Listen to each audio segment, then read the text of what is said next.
ఏం చేసిర్రు చెప్పండి. ఎన్ని ఉద్యోగాలు ఇచ్చారు? తెలంగాణ ఉద్యమం 10 ఏళ్ళు జరిగింది. 10 ఏళ్ళ ఉద్యమం అంతా ఉద్యోగాల కోసమే. మరి మీరు అధికారంలోకి వచ్చి 10 ఏళ్లలో ఎన్ని ఉద్యోగాలు ఇచ్చారు అధ్యక్ష? ఏమన్నా అంటే నోటిఫికేషన్ ఇస్తే వాళ్ళకి ఏమన్నా జీతాలు పడ్డాయా? ఉద్యోగ గ్యారెంటీ వచ్చిందా? ఇవాళ ఉద్యోగాలు ఇచ్చింది మేము. నోటిఫికేషన్ ఇచ్చినాం. నోటిఫికేషన్ అంతా వాళ్ళ ఇంట్లోకైనా జీతాలు వచ్చినాయా? ఏమైనా ఆర్డర్ ఇచ్చిర్రా? ఇవాళ ఎట్లున్నాయంటే అధ్యక్ష వీళ్ళు చెప్పేది, పాండవులు సంపాదించిందంతా కౌరవుల తద్దినానికే అంటారు. వీళ్ళు చేసిన వాటికి అప్పులకు కొప్పులు కట్టడమే సరిపోతుంది సార్, వడ్డీలు. ఈరోజు హరీష్ రావు గారు ఇంత బాగా మాట్లాడిండు. మరి ఇన్ని వేల కోట్లు రైతులకు అప్పు ఎక్కడైంది? ఏ కాలంలో అయింది? ఇవాళ నీ నియోజకవర్గంలోనే 50% కాలేదంటున్నావు. మరి ఎందుకు కాదంటే మీ గవర్నమెంట్ హయాంలోనే మరి ఆ 20-30 వేల కోట్లు మీ గవర్నమెంట్ హయాంలోనే అయినాయి కదా అప్పులన్నీ రైతులకు. మీకు అంత చిత్తశుద్ధి ఉన్నప్పుడు ఎందుకు మరి కట్టలే? మీరు ఏకకాలంలో 1,00,000 రూపాయలు రుణమాఫీ చేస్తా అన్నారు. ఎడ చేసిరు అంటున్నా. చేస్తే మేము వచ్చి 6 నెలల తర్వాత వెంటనే రైతు రుణమాఫీ అయింది. 6 నెలల్లో చేసుకున్న అప్పు కాదు కదా రైతులది. ఇవాళ యాసలు ప్రాసలు ఇప్పుడు బాగా మాట్లాడుతున్నారు సార్.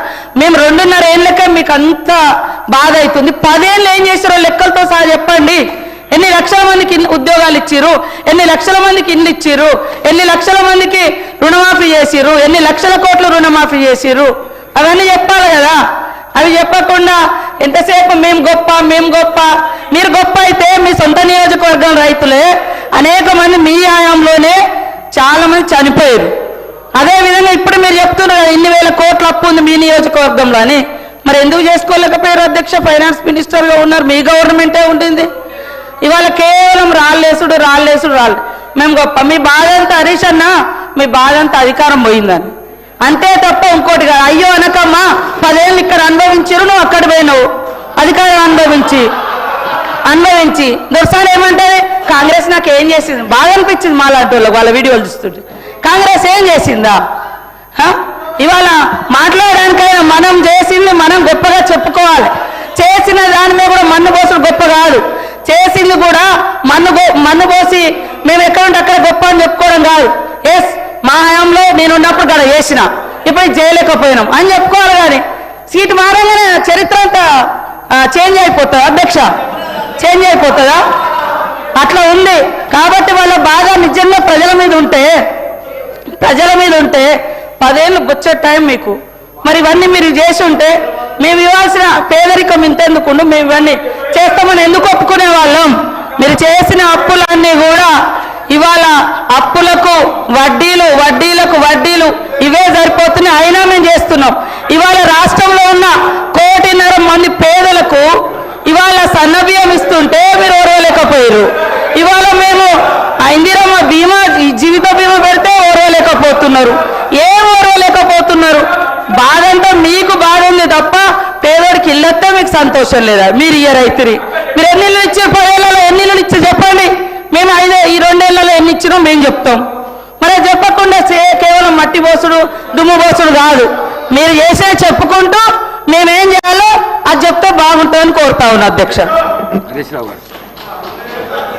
అధ్యక్ష, ఇప్పుడు ఆ రోజు మేము బడ్జెట్ ప్రవేశపెట్టినాము, దాని మీద చర్చ జరిగింది, బిల్లు పాస్ అయింది, దాని మీద ప్రజలు తీర్పు ఇచ్చిండ్రు. దట్స్ ఓవర్ అధ్యక్ష. ఇప్పుడు మీరు బడ్జెట్ ప్రవేశపెట్టిండ్రు, మీ బడ్జెట్ మీద మేము మాట్లాడుతున్నాం. మా బడ్జెట్ మీద మాట్లాడదామంటే టైం పెట్టండి, గత బడ్జెట్ మీద డిస్కస్ చేద్దామంటే ఇంకొక రోజు ఫుల్గా మాట్లాడదాం అధ్యక్ష. 2.5 ఏళ్ళు అయ్యాక ఇంకా మీ కథ, మీ బడ్జెట్, మీ లెక్కలు అని చెప్పుకుంటా ఇంకా ఎంతకాలం గడుపుతారు అధ్యక్ష? ఇప్పుడు చర్చ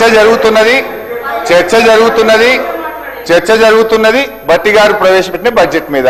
డెఫినెట్గా దాని మీద మాట్లాడతాం కదా అధ్యక్ష. మీరు మా బడ్జెట్ మీద మాట్లాడదామంటే పెట్టండి. మా బడ్జెట్ అప్పుడు మేము పెట్టినాము, మీరు మాట్లాడినరు, బడ్జెట్ పాస్ అయింది, ఓటింగ్ జరిగింది, దాని మీద ప్రజలు తీర్పు ఇచ్చిండ్రు. నవ్వు మీరు చెప్పింది కదా మేము ఇన్ని చేస్తాం అన్ని చేస్తామని చెప్పినప్పుడు ప్రధాన ప్రతిపక్షంగా ప్రజల గొంతుకై ప్రజల పక్షాన ప్రశ్నించడం మా బాధ్యత అధ్యక్ష. ఇప్పుడు రుణమాఫీ ఎందుకు కాలేదంటుండ్రు? మీ నాయకుడే చెప్పింది కదా, కేసీఆర్ గారు 2 లక్షలు చేసిండని సంతోషపడుకుండ్రి, ఉరుకుండ్రి, మళ్ళా తెచ్చుకోండి, లైన్ కట్టుండ్రి, బ్యాంకుకు పోండి, మళ్ళా తెచ్చుకోండి, నేను రాగానే 7 తారీఖే మాఫీ చేస్తా అని చెప్పింది కదమ్మా.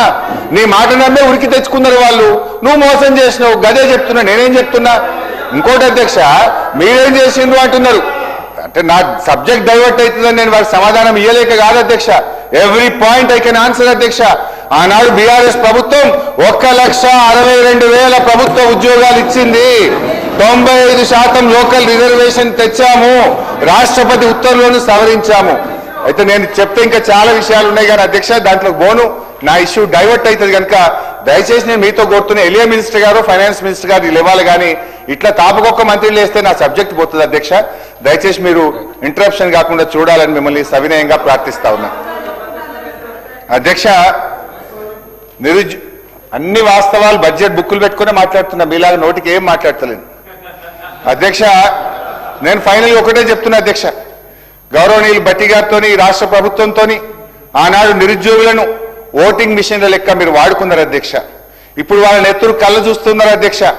దయచేసి ఇప్పటికైనా మీ పాపాలు గడుక్కోవాలనుకుంటే మీరు చెప్పిన ప్రకారంగా వెంటనే 2 లక్షల ప్రభుత్వ ఉద్యోగాలకు నోటిఫికేషన్ ఇవ్వాలని చెప్పి ఆ నిరుద్యోగుల పక్షాన్ని ప్రభుత్వాన్ని నేను డిమాండ్ చేస్తా ఉన్నా అధ్యక్ష. మరొక పథకం అధ్యక్ష, రాజీవ్ యువ వికాసం అధ్యక్ష. ఈ పథకం గురించి 2వ బడ్జెట్ ప్రసంగంలో భట్టి గారు చెప్పారు అధ్యక్ష. పేజ్ నెంబర్ 29, సెకండ్ బడ్జెట్ ప్రసంగం అధ్యక్ష. ఎస్సీ, ఎస్టీ, బీసీ, మైనార్టీలు మరియు ఆర్థికంగా వెనుకబడ్డ వర్గాల యువతకు స్వయం ఉపాధి కల్పన కోసం రాజీవ్ యువ వికాసం అనే పథకాన్ని ప్రారంభించాం. ఈ పథకం యువతకు ఉపాధి కల్పనలో ఒక గేమ్ చేంజర్ గా నిలుస్తుంది. ఈ పథకం ద్వారా యువతకు కనీ విని ఎరగని రీతిలో 6,000 కోట్ల రూపాయల కేటాయింపుతో ఈ పథకాన్ని ప్రారంభించాం అని రొమ్ము విరుచుకొని వారు చెప్పారు. వీళ్ళంతా బల్లలు కొట్టారు అధ్యక్ష. 7 ఏడాది అయిపోయింది అధ్యక్ష. 1 రూపాయి ఒక్క యువతి యువకుడికి ఈ రాష్ట్రంలో ఇప్పటిదాకా మేలు జరిగిందా అని అడుగుతా ఉన్నా అధ్యక్ష. అధ్యక్ష, మళ్ళీ ఈ సంవత్సరం same dialogue, same paragraph, same page, same speech. మళ్ళీ ఈసారి అధ్యక్ష ఈ బడ్జెట్ లో కూడా అదే చెప్పారు అధ్యక్ష. 6,000 కోట్ల రూపాయలతో ఈ పథకాన్ని ప్రవేశపెడుతున్నాం, ఇది ఒక గేమ్ చేంజర్ అంటారు. పోయినసారి చెప్పే ఒక్కరికి చేయలే, మళ్ళీ అదే స్పీచ్, అదే డైలాగ్, అదే పారాగ్రాఫ్ డిట్టో కాపీ పేస్ట్ మళ్ళీ పెట్టి మళ్ళీ చెప్పారు అధ్యక్ష. ఏం మోసం అధ్యక్ష ఇది? ఎట్లా నమ్మాలి? ఈ బడ్జెట్కి ఏం శాంటిటీ అని నేను అడుగుతా ఉన్నా అధ్యక్ష. మీరు గేమ్ చేంజర్ అని డప్పు కొట్టుకున్న ఈ పథకం కింద ఇప్పటి వరకు ఎంతమంది ఎస్సీ, ఎస్టీ, బీసీ, మైనార్టీ యువకులకు సాయం చేశారో ఒక్కసారి ఆ వివరాలు చెప్పాలని చెప్పి గౌరవనీయులు భట్టి గారు నేను అడుగుతా ఉన్నా అధ్యక్ష. కానీ విని ఎరగని రీతిలో కేటాయించిన 6,000 కోట్లు ఏ యువకుల ఖాతాల్లో పడ్డాయో, ఎవరి జేబుల్లోకి మళ్ళాయో, లేక మీ ఎగవేతల ఖాతాలో జమైనాయా క్లారిఫై చేయాలని చెప్పి భట్టి గారిని నేను అడుగుతా ఉన్నా అధ్యక్ష. నాకు సందేహం వస్తుంది అధ్యక్ష. అక్కడ చూస్తే ఇందిరమ్మ ఆత్మీయ భరోసా, ఇక్కడ చూస్తే రాజీవ్ యువ వికాసం. పేర్లు ఘనంగా ఉన్నాయి. పాపం పెద్దలు ఇందిరమ్మ గారు, కీర్తిశేషులు రాజీవ్ గాంధీ గారు పేరు పెట్టింది అధ్యక్ష. నాకంటే Revanth Reddy guarantee I know him, ఎందుకంటే నాతో కూడా పనిచేసింది. రేవంత్ రెడ్డి గారంటే వారి మీద, ఇందిరమ్మ మీదనో రాహుల్ గాంధీ, రాజీవ్ గాంధీ మీద ఆయనకు ప్రేమ ఉండకపోవచ్చు. కానీ భట్టి గారు అయితే దశాబ్దాల తరబడి కాంగ్రెస్ పార్టీలోనే ఉన్నారు కదా, మీరైతే కాంగ్రెస్ పార్టీలోనే ఉన్నారు కదా భట్టి గారు.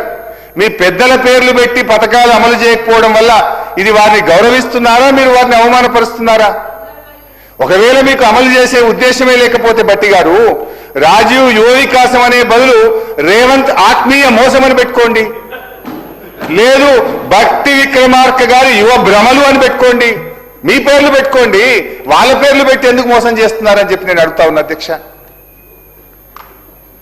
అధ్యక్ష, మహిళల విషయంలో ఏం చెప్పారు?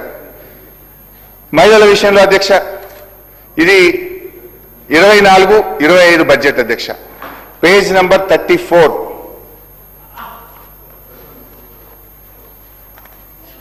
పేజ్ నంబర్ 34 అధ్యక్ష. ప్రతి సంవత్సరానికి కనీసం 20,000 కోట్లకు తగ్గకుండా వచ్చే 5 సంవత్సరాల్లో 1,00,000 కోట్ల రూపాయల వడ్డీ లేని రుణాలు అందించాలని మా ప్రభుత్వం సంకల్పించింది. 1,00,000 కోట్ల రూపాయల వడ్డీ లేని రుణాలు అందించాలని మా ప్రభుత్వం సంకల్పించింది అధ్యక్ష. రెండో బడ్జెట్ అధ్యక్ష, 25-26, పేజ్ నంబర్ 37. కోటి మంది మహిళలకు ఇందిరా మహిళా శక్తి మిషన్ పథకం ద్వారా 1,00,000 కోట్ల రూపాయల వడ్డీ లేని రుణాలు అందిస్తాము. 1,00,000 కోట్ల వడ్డీ లేని రుణాలు అందిస్తాం. ఈ బడ్జెట్ చూద్దాం ఇక 26-27 అధ్యక్ష. ఈ బడ్జెట్ లో పేజ్ నెంబర్ 24 అధ్యక్ష. ఈ బడ్జెట్కి వచ్చేసరికి ఏమంటారంటే అధ్యక్ష, 5 సంవత్సరాల్లో 1,00,000 కోట్ల రూపాయల మేరకు బ్యాంకు ద్వారా రుణాలు ఇప్పించే ప్రయత్నం చేస్తాము.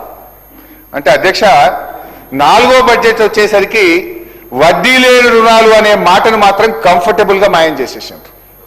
మేనిఫెస్టోలో 1,00,000 కోట్ల వడ్డీ లేని రుణం, మొదటి బడ్జెట్ లో 1,00,000 కోట్ల వడ్డీ లేని రుణం, రెండో బడ్జెట్ లో 1,00,000 కోట్ల వడ్డీ లేని రుణం, మూడో బడ్జెట్ కి వచ్చేసరికి 1,00,000 కోట్ల రుణం వడ్డీని కంఫర్టబుల్ గా మాయం చేసిండ్రు అధ్యక్ష. అధ్యక్ష మీరు ఇస్తున్నది ఏంటి? నాడు బీఆర్ఎస్ ప్రభుత్వం ఏదైతే 5 లక్షల రూపాయలకు వడ్డీ లేని రుణం పథకం ప్రవేశపెట్టిందో దాన్ని మాత్రమే మీరు కొనసాగిస్తున్నారు తప్ప మీరెక్కడా కూడా మొత్తం అప్పుకు వడ్డీ లేని రుణాన్ని అందించడం లేదు. ఒక మహిళ ఒక సంఘం 20 లక్షలు తీసుకుంటే 5 లక్షలకే వడ్డీ లేని రుణం వస్తుంది. మిగతా 15 లక్షల రూపాయలకు ఆ సంఘాలే వడ్డీ కట్టుకుంటున్నటువంటి మాట వాస్తవం. ఒకవేళ మీకు నిజాయితీ ఉంటే, మీకు చిత్తశుద్ధి ఉంటే, మీరు అమలు చేసి ఉంటే ఆ 20 లక్షల రూపాయలకు వడ్డీ లేని రుణం ఇస్తున్న జీవో బయట పెట్టండి. ఆ జీవో ఏదో చూపియండి. లేదంటే ఈ సభను తప్పుదోవ పట్టించినందుకు, యావత్ మహిళా లోకాన్ని తప్పుదోవ పట్టించినందుకు బహిరంగంగా క్షమాపణ చెప్పాలని రాష్ట్రంలోని మహిళల పక్షాన నేను డిమాండ్ చేస్తా ఉన్నా అధ్యక్ష. గిన్ని జూటాలు, గిన్ని జిమ్మిక్కుల అధ్యక్ష. ఏంది అధ్యక్ష? ఇవన్నీ బడ్జెట్ బుక్కులో చెప్పినాయి అధ్యక్ష. నేనేమి వేరే మాట్లాడతలేను అధ్యక్ష. అదేవిధంగా ఇరిగేషన్ అధ్యక్ష. ఇరిగేషన్ విషయంలో అధ్యక్ష మొదటి బడ్జెట్ ప్రసంగం 62వ పేజ్ అధ్యక్ష. ఇది ఫస్ట్ బుక్ అధ్యక్ష, 62వ పేజ్.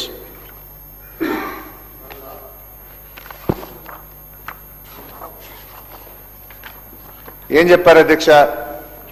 మా ప్రభుత్వం తుది దశలో ఉన్న ఇలాంటి ప్రాజెక్టులు మరియు ఆయకట్టు తక్షణం పెంపొందించే 6 ప్రాజెక్టులను ఈ ఆర్థిక సంవత్సరంలో మరియు 12 ప్రాజెక్టులను వచ్చే ఆర్థిక సంవత్సరంలో పూర్తి చేస్తాం. అంటే 24-25లో 6, 26-27లో 12, 18 ప్రాజెక్టులు పూర్తి చేస్తామని బడ్జెట్ ప్రసంగంలో గౌరవనీయులు భట్టి గారు సెలవిచ్చారు అధ్యక్ష. అదేవిధంగా ఉత్తమ్ గారు బడ్జెట్ పద్దుల మీద మాట్లాడినప్పుడు మొదటి సంవత్సరం 6,55,000 ఎకరాలకు ఇస్తాం, 25-26లో 5,05,000 ఎకరాలకు సాగునీరు అందిస్తామని చెప్పి గౌరవనీయులు ఉత్తమ్ గారు కూడా చెప్పారు అధ్యక్ష. నేను అడుగుతా ఉన్నా ఇప్పుడు భట్టి గారిని, ఉత్తమ్ గారిని ఒక్కసారి గుండె మీద చేసుకొని చెప్పండి అధ్యక్ష, మీరు చెప్పిన ఆ 18 ప్రాజెక్టులు ఏమైనాయి? ఆ 11,60,60,000 ఎకరాల ఆయకట్టు ఏమైంది?